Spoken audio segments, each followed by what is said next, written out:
Hey guys, Neely here. I'm coming in for a special video today to talk about the female menstrual cycle and how it affects fat loss. I just posted my Wellness Wednesday update and I talked about how this past month I could clearly see how my fat loss was affected by my menstrual cycle, and it like hit me over the head how amazingly accurate it was. So I have been doing some research and kind of learning more about the female cycle, something I probably should know about, especially because, well, first of all, because I'm a woman and because I have 4 daughters. So this is really good information for me to be working on. So I wanted to come in and share it with you guys, but I wanted to make sure to say that I am not a doctor or a health professional or a scientist or an expert of any kind in this field. So definitely don't take what I say without a grain of salt.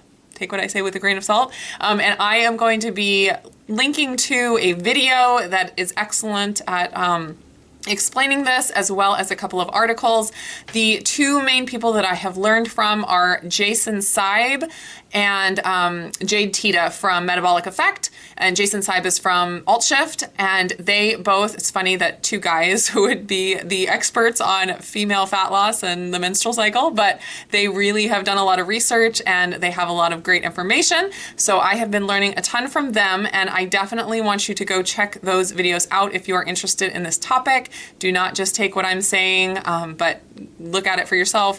I have been researching it, but I could be, making mistakes here and there, and I don't want to steer anybody wrong. So definitely check out the links below to find out more info. So I just drew this out real quick because I really needed a visual to be able to kind of wrap my mind around all of this.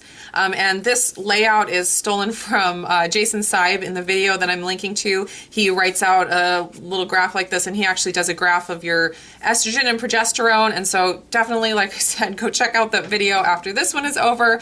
But this is the basic idea of the menstrual cycle, and I do want to mention that this is, a generalization. All women are different, and the cycles will vary from person to person, but this is a general idea. And also I wanted to mention that if you are on any kind of hormonal birth control or hormone replacement therapy, anything like that, this is probably not going to be accurate at all. This is just for someone who is going through the natural menstrual cycle without any of the outside influences. So the menstrual cycle, the 4-week menstrual cycle, is broken down into 2 phases, the follicular phase and the luteal phase. And the follicular phase starts on the first day of your period. So it is the day your period starts to when you ovulate. And then the luteal phase is from the ovulation to the first day of your period. So in the follicular phase, the week of your period and then the week following your period, your estrogen is high and your progesterone is low. And having the higher estrogen causes your body to be more insulin sensitive. That means that your body can tolerate carbs better. It's able to use the blood sugar up more easily. Your muscles can soak up that blood sugar rather than sending it all to fat storage. So it's less fat storage when you're more insulin sensitive. Also, you tend to have a better mood in those 2 weeks, and then fat loss is easier and muscle building is easier. So these 2 weeks are like, besides the fact that you're having your period during the first week, this week actually is like the best week of the month, hormonally speaking, when you should feel your best, when weight loss is going fantastically and your mood is high and you're able to build muscle and exercise is fun. This is the week.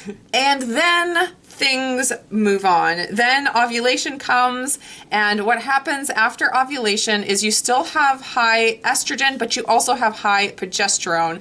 I just realized I forgot the S in progesterone. So you have both high estrogen and high progesterone, and in this time period your body doesn't tolerate carbs as well, so you're more insulin resistant at this time, and your mood tends to be worse, and fat loss is harder. So sometimes you'll, start a diet like after your period is over and the first week is just amazing. You're able to stay on track. Everything's going well. You drop like 10 pounds in the first week, and then you get to the second week and things don't go so well and you feel awful and you just go ahead and quit your diet. it may not be that the diet is a problem at all, but it's just that you're going through this phase and your hormones are switching around, and this week is just harder for fat loss. So the luteal phase kind of has two parts. There's the high estrogen and progesterone phase, and then the PMS, premenstrual phase, which is week number 4, the week before your period, where estrogen and progesterone both drop.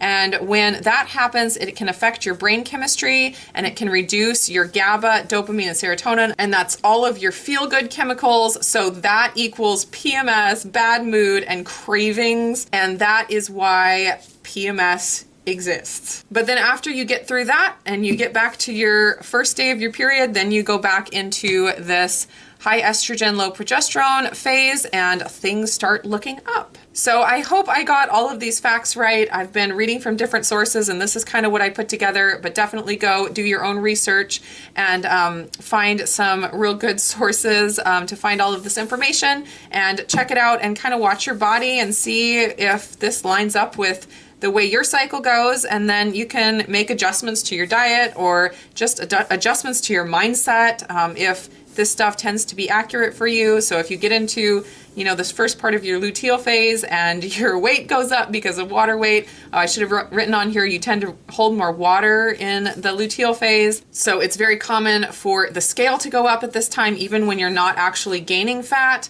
And if your mood is down, you can kind of think, well, you know, it is week 3 of my cycle and this is typical. So it kind of helps you keep things in perspective. I don't believe that we are victims of our hormones and that we can go ahead and blame our hormones and not have personal accountability, but it does help to keep things in perspective when you kind of know where your body is at. So because of all of this information, I have made a few adjustments to my diet and lifestyle, and I'll just share with you like the action steps that I am taking and kind of the things that I'm tweaking.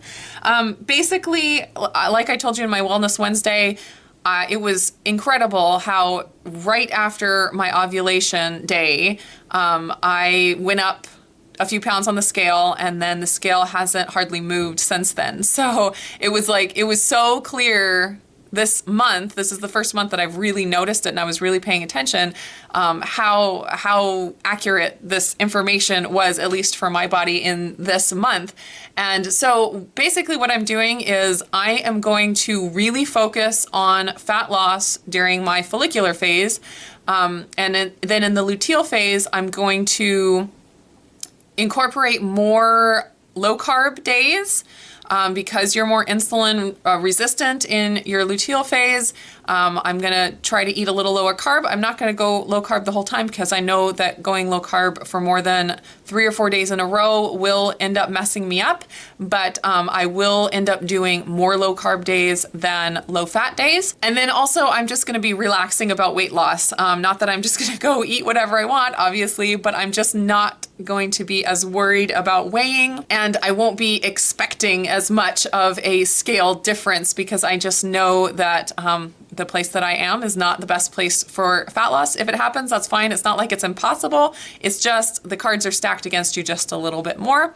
So I will just keep that in mind. It'll mostly help my mindset. I won't, you know, I'll have a reason not to be frustrated if I don't see, you know, any fat loss for that week or the 2 weeks there of the luteal phase, and I can just use that kind of for my sanity. And then also because the luteal phase can cause your brain chemistry to be off. You can be low in GABA and dopamine and serotonin because of the dip in the estrogen and progesterone. Jade Teta recommends BCAAs, which are branched chain amino acids. He says that helps with the cravings that come along with PMS.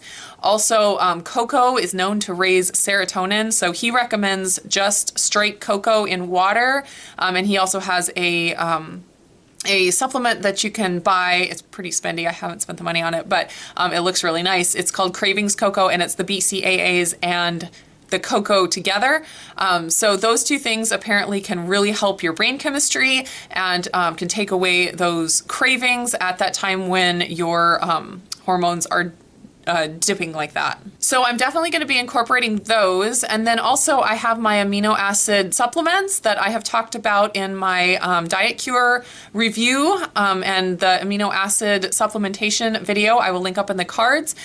So I think if I struggle with any kind of cravings, and I definitely did this last cycle, I will be pulling those out and maybe taking a GABA before bed and some, I'll have to look at the other ones that I need to take that raise serotonin and dopamine, but definitely GABA is one that I can take, and I will see how that does for me and if it helps with the cravings at all. Jade Tita also gives recommendations as far as exercise for the different phases of your cycle, and as you know, I've been struggling with getting consistent with exercise, so that's not something I'm really looking at this point, but maybe in the future when I get more into an exercise schedule, I will kind of try to line it up with what he recommends. Definitely look in the articles below because he has lots of information about what kinds of exercises to do for the different weeks of your cycle. So that is it, guys. I hope you enjoyed this video about the menstrual cycle and fat loss. It is not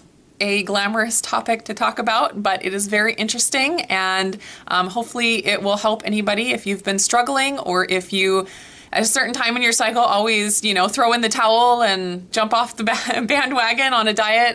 This might help you get some perspective on what's going on and not beat yourself up quite so much. So let me know what you guys think, and if you have any more sources for this kind of information, please let me know down below. I'm always looking for more info to geek out on, and check out the articles and the video I posted below. I hope you guys are all doing fantastic, and I will talk to you again soon. Bye, guys.